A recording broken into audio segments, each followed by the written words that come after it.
안녕하세요 여러분. 상상인증권 FICC 금융팀의 허성화입니다.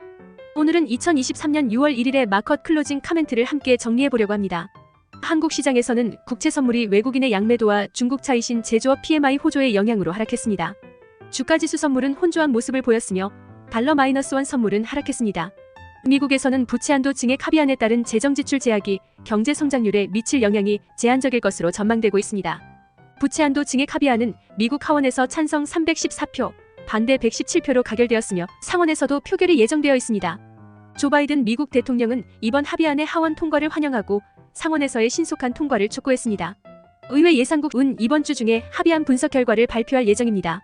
CNN 비즈니스는 부채 한도 증액 협상 타결에 따른 정부 지출 감소가 경제 성장률과 실업자 수에 제한적인 영향을 미칠 것으로 전망되었습니다. 골드만삭스는 실질적으로 내년 전체 재량 지출이 약간 늘어날 것이며 연방 지출 감소로 인해 GDP 성장률이 약 0.2%포인트 감소할 것으로 예상하고 있습니다. 판테온 매크로이코노믹스는 GDP 성장률이 2024년에 약 0.2%포인트, 2025년에는 0.1%포인트 감소할 것으로 예측하며 이는 GDP 측정 오차 범위 내라고 언급했습니다. EY 파르테논은 이번 합의안으로 인해 2024년의 실질 GDP가 0.3% 감소하고 일자리 25만 개가 사라질 것으로 전망하였습니다. 글렌메드는 정부의 이자 비용 증가를 억제하기 위해 실시될 일련의 긴축 조치가 첫 단계일 뿐이라고 경고하였습니다. 미국 경제 석학들의 발언 중에는 나라야나 코첼라코타 전 미니애폴리스 연은 총재가 현재는 기준금리를 25bp 인상할 것인지 50bp 인상할 것인지 논의해야 한다고 하였습니다. 토마스 사전트 뉴욕대 교수는 큰 폭의 금리 인상을 지지하고 이창용하는 총재는 한국과 같은 나라에서 재정에 계속해서 의존할 수 있는 것은 다소 우려스러운 생각이라고 밝혔습니다.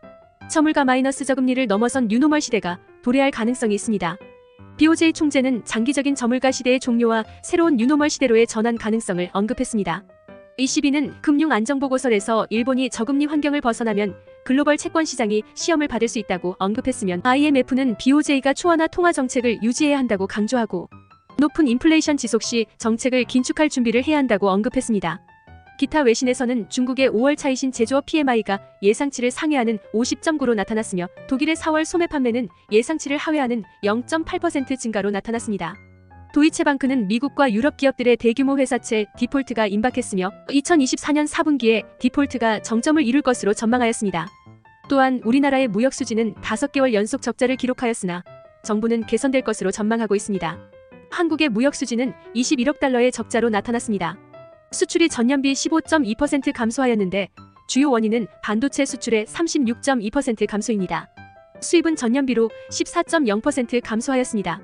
이창양 산업부 장관은 최근 일평균 수출 추이와 조업일수 확대 등을 고려하여 6월에는 무역 수지가 상당히 개선될 것으로 예상하고 있습니다.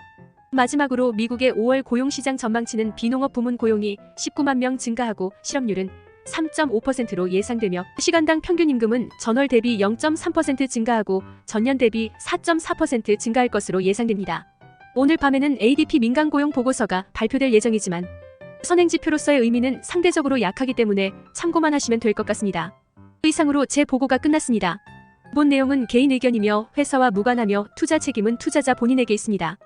구독과 알림 설정을 하시면 매일 새로운 내용을 확인하실 수 있습니다. 끝까지 시청해주셔서 감사합니다. 좋은 하루 보내세요.